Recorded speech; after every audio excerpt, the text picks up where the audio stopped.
आज यहाँ चर्चा का विषय वस्तु है श्रीमद् भागवत जी का दशम स्कंदो द्वाविंश अध्याय। भगवान श्री कृष्ण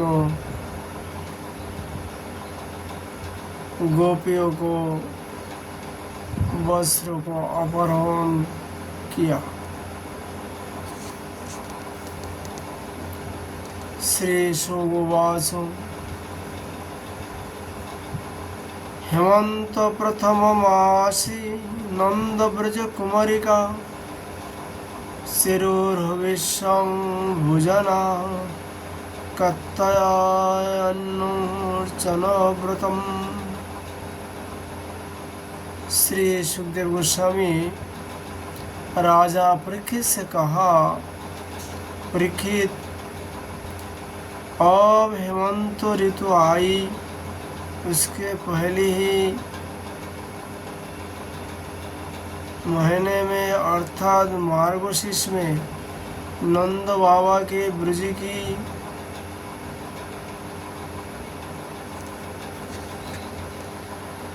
कुमारिया कात्यायनी देवी की पूजा और व्रत करने लगी। वे केवल भविष्यवाणी ही खाती ही थी।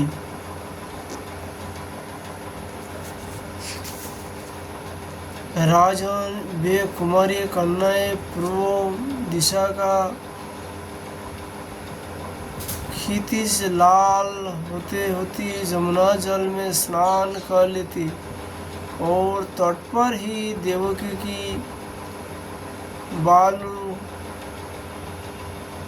बालुकामयी मूर्ति बनाकर सुगंधित चंदन फूलों के हार भांति भांति के नैवेद्य धूप दीप छोटी बड़ी भेंट की सामग्री पल्लव फल और चावल आदि से उनकी पूजा करती। साथ ही एक कात्यायनी है महामय, हे महाजुगिनी, हे सर्व की, हे सबकी एकमात्र स्वामिनी, आप नंद नंदन श्री कृष्ण को हमारा पोती बना दीजिए। देवी हम आपके चरण में नमस्कार करती हूँ। इस मंत्र का जाप करते हुए वे कुमारिया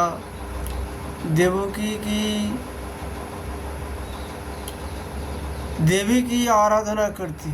इस प्रकार उन कुमारियों ने जिनका मन श्री कृष्ण पर निशावर हो चुका था,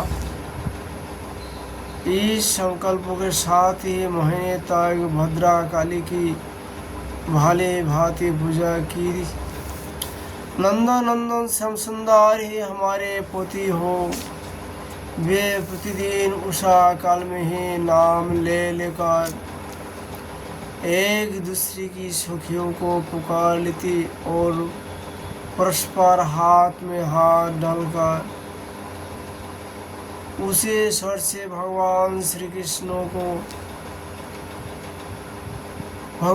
कृष्ण की लीला तथा नामों का गान करते हुए जमुना जल में स्नान करने के लिए जाती। एक दिन सब कुंवरियों ने प्रतिदिन की भांति जमुना जी के तट पर जाकर अपने अपने वस्त्र उतार दिए और भगवान श्री कृष्ण के गुणों का गान करते हुए बड़े आनंद से जल क्रिया करने लगी।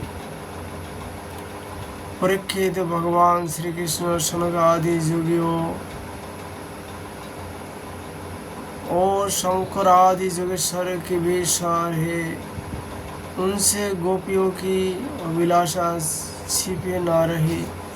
वे उनका अभिप्राय जानकर अपने सखा ग्वाल के साथ उन कुमारियों की साधना सफल करने के लिए जमुना तट पर गए। उन्होंने अकेले ही उन गोपियों के सारे वस्त्र उठा लिए और बड़े फुर्ती से वे एक कदम के वृक्ष पर चढ़ गए। साथ ही ग्वालवाल ठट्ठा ठट्ठा कर हंसने लगे और स्वयं श्री कृष्ण भी हंसते हुए गोपियों से हंसी की बात करने लगे। जिस कदम पर भगवान श्री कृष्ण गोपी की वस्त्रों को टान रखा था, ये कदम शेरगढ़ के पास में, जहाँ तपोवन नाम से विख्यात है, तपोवन सिर घाट, ये शेरगढ़ का पास पड़ता है। पास में जो नंद बाबा जमुना जी में स्नान करने आए थे एकादशी के दिन रात्रि में, उनको अपहरण करके वरुणदेव ने ले गया था। ये तीनों बड़ा पास में है, नंदघाट, वस्त्रहरण, तपोवन। ये शेरगढ़ का पास में है। वृंदावन में जो पंडा लोगों ने दिखाते हैं सिर हरण कदम्बो, वो कदम्बो नहीं है। शेरगढ़ का पास में जो कदम्बो है यही है ओरिजिनल, आज भी वहाँ विद्यमान है। वर्तमान में आप लोग जब जाएंगे वहाँ दर्शन कर पाएंगे। वह शेरगढ़ का पास में है।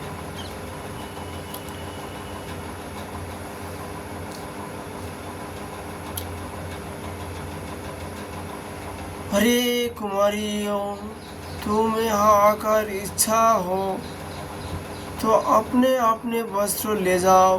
मैं तुम लोगों से सच सच कहता हूँ, हंसी बिल्कुल नहीं करता।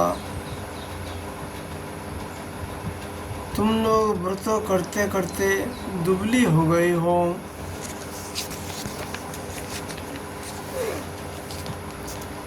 ये मेरे सखा ग्वालवाल जानते हैं कि मैंने कभी कोई झूठी बात नहीं कही है।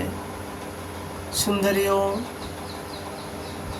तुम्हारी इच्छा हो तो अलग अलग आकर अपने अपने वस्त्र ले लो, जा सब एक साथ ही जाओ, मुझे इसमें कोई आपत्ति नहीं है। भगवान श्री कृष्ण इस प्रकार गोपियों से कहने लगे। भगवान की यहाँ हंसी मस्करी देखकर गोपियों का हृदय प्रेम से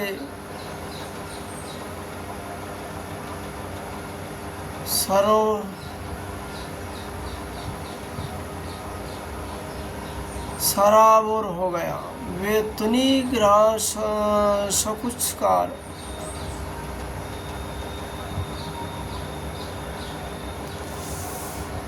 एक दूसरे की ओर देखने और मुस्कुराने लगी। जल से बाहर नहीं निकली। जब भगवान ने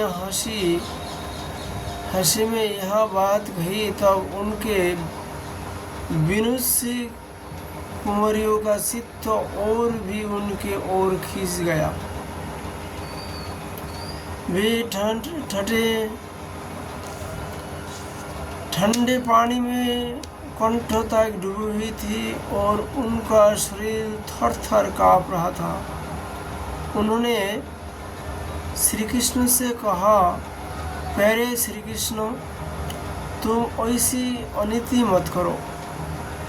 हम जानते हैं कि तुम नंद बाबा के लाले लाल हो, हमारे प्यारे हो। सारे ब्रजवासी तुम्हारी ही सराहना करते रहते हैं। देखो, हम जारे की मारे ठिठुर रही है, तुम हमें वस्त्र दे दो। प्यारे श्याम सुंदर, हम तुम्हारे दासी हैं। तुम जो कुछ कहोगे उसे हम करने का तैयार है। तुम तो धर्मों का मर्म भली भांति जानते हो। हमें कष्ट मत दो, हमारे वस्त्र हमें दे दो, नहीं तो हम जाकर नंद बाबा से कह देगी।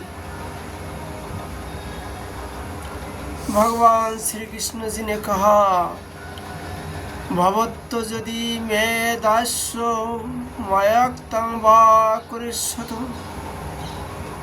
अत्रागत्र शवाशिषि गृथिष्यतु सुशिस्मिता। भगवान श्री कृष्ण ने कहा,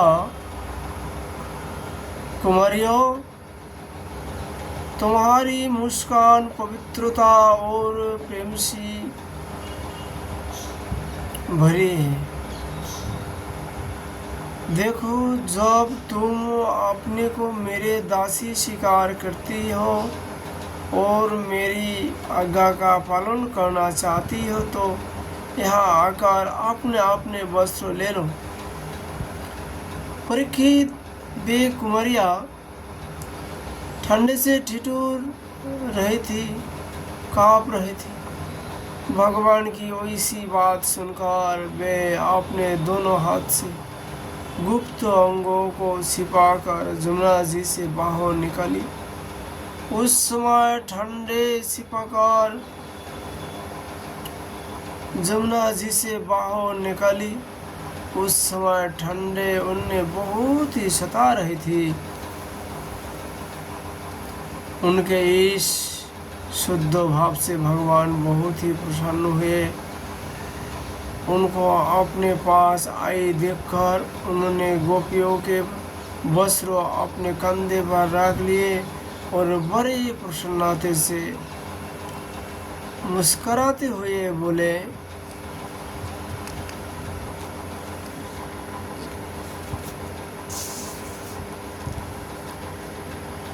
शयां विवस्रा जदपुधितव्रतः व्यागाहते तत्तादुं देवहिरणं वदोधंजालिं मुदन्नो पुनरुत्तवी आहासो कृतानाम अधुमवसनं प्रगृह्यताम्। श्री कृष्ण जी ने कहा, अरे गोपियों, तुमने जो व्रत लिया था उसे अच्छी तरह निभाया है, इसमें संदेह नहीं है। परंतु इस अवस्था में वस्त्रहीन होकर तुमने जल में स्नान किया,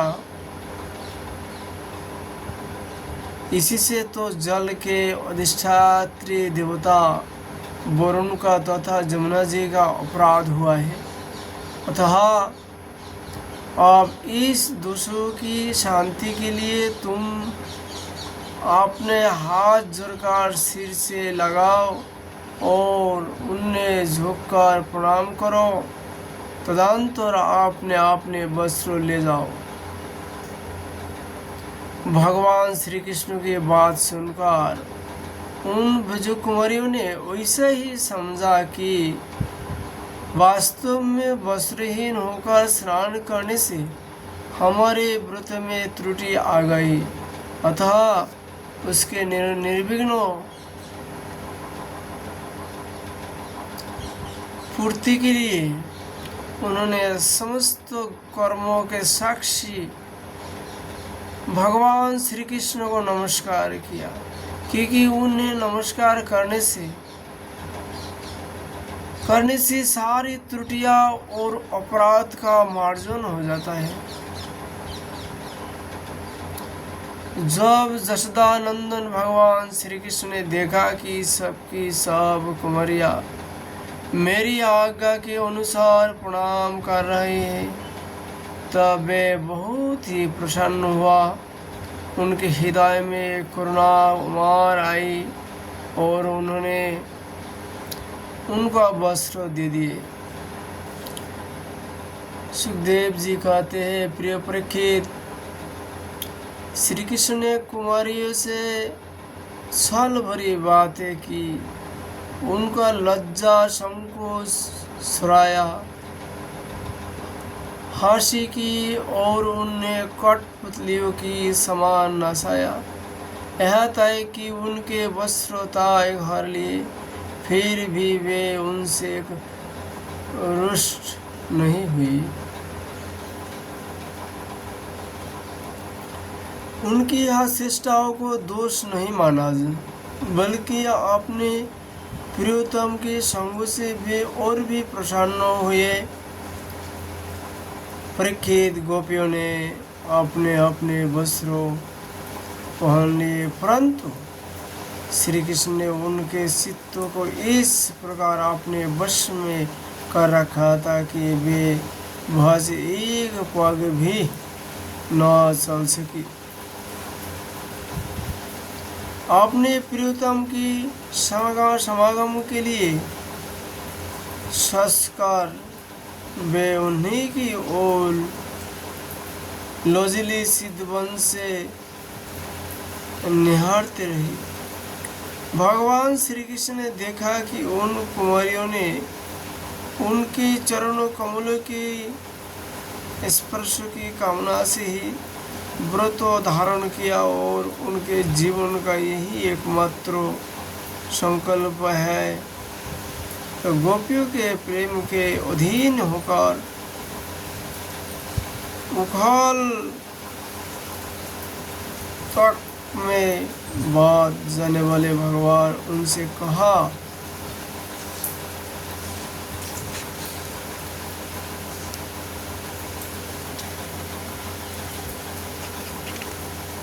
मेरे परम प्रेयसी कुमारियों, मैं तुम्हारा यह संकल्प जानता हूँ कि तुम मेरी पूजा करना चाहती हो।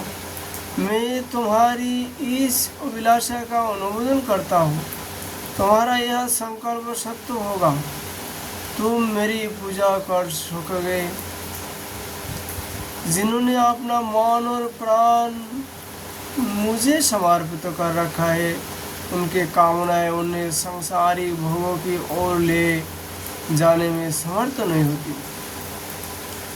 ठीक वैसे ही जैसे भुने जा उबाले हुए बीज फिर अंकुर के रूप में उगने के योग्य नहीं रह जाता।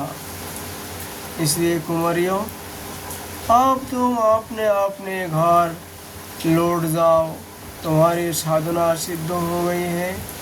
तुम आने वाली शरद ऋतु की रात्रि में मेरे साथ विहार करोगी। सतियों, इसी उद्देश्य से तुम लोगों ने यह व्रत और कात्यायनी देवी की पूजा की थी। श्री सुखदेव गोस्वामी राजा परीक्षित से कहा, परीक्षित, भगवान की यह आज्ञा पाकर वे कुमारियाँ भगवान श्री कृष्ण के चरणों कमल का ध्यान करते हैं जाने की इच्छा न होने पर भी बड़े कष्ट से ब्रज में गई। अब उनकी सारी कामनाएं पूर्ण हो चुकी थी।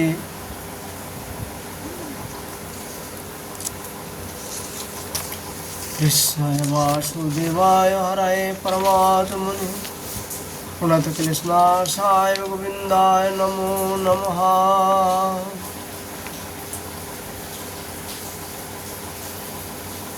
प्रिय परीक्षित, एक दिन भगवान श्री कृष्ण बलराम जी और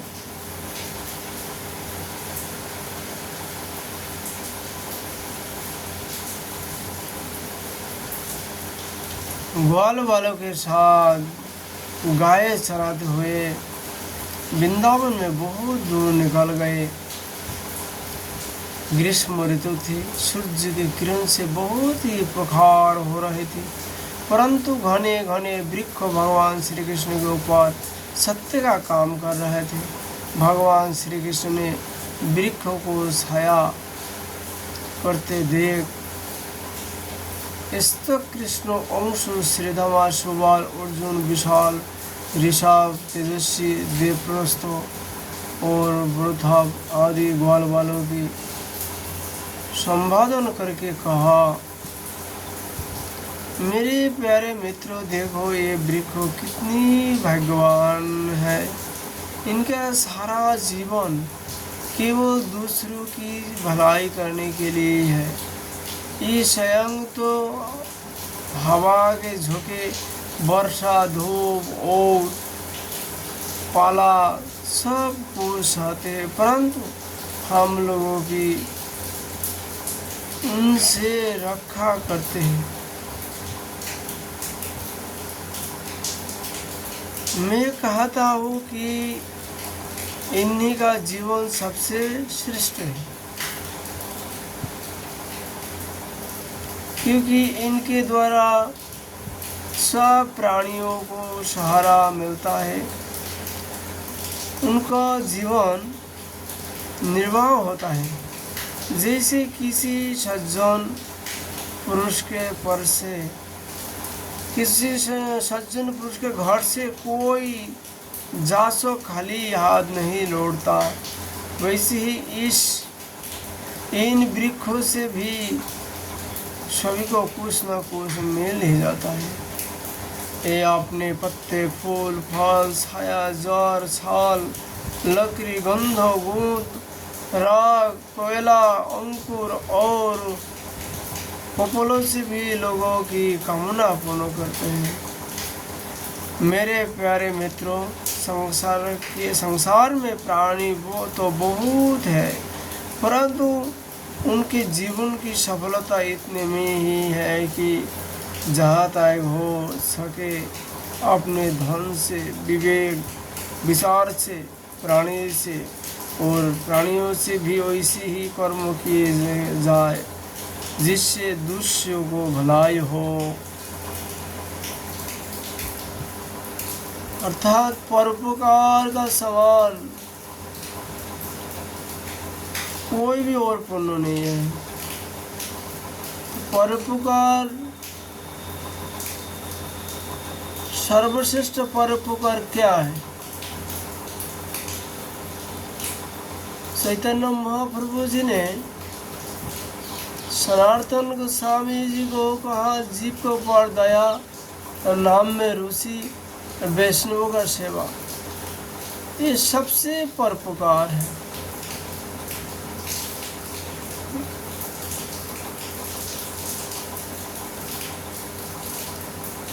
इससे भी हमारा फिर इतने में भी और भी श्रेष्ठ है, वे केवल जीव का द्वारा भजन करना, नाम संकीर्तन करना सबसे बड़ा पुण्य का काम है।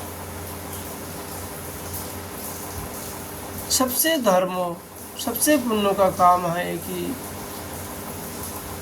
दूसरों को द्वारा भगवान का नाम को निरंतर जाप करना व कीर्तन करना, ये सबसे बड़ा परोपकार है।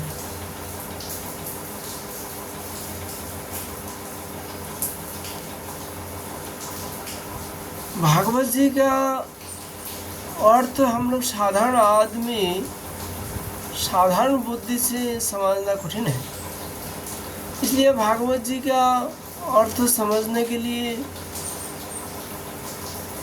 वैष्णव का निकट ही सहज सरल भाव से समझ पाएंगे, क्योंकि इस सारे युग धर्मों का वर्णन है। कलियुग का जो सहज सरल धर्म है,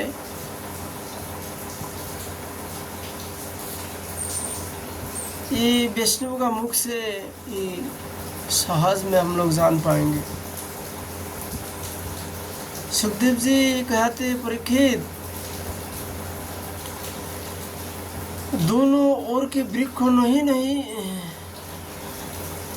दोनों ओर के वृक्ष नई नई कपलों, गुच्छ, फल, फूल और पत्ते से लद रहे थे।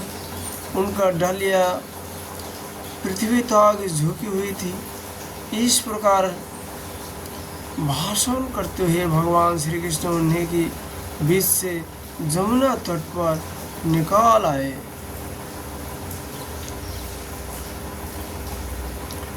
राजन, जमुना जी का जल बड़ा ही मधुर, शीतल और स्वच्छ था। उन लोगों ने पहले गऊ को पिलाया और इसके बाद स्वयं भी जी भरकर साधु जल का पान किया। परीक्षित जिस समय वे जमुना जी के तट पर हरे भरे पवन में बड़ी स्वतंत्रता से अपनी गोये चरा रहे थे, उसी समय कुछ भूखे ग्वालों ने भगवान श्री कृष्ण और बलराम जी के पास आकर यह बात कही। इसका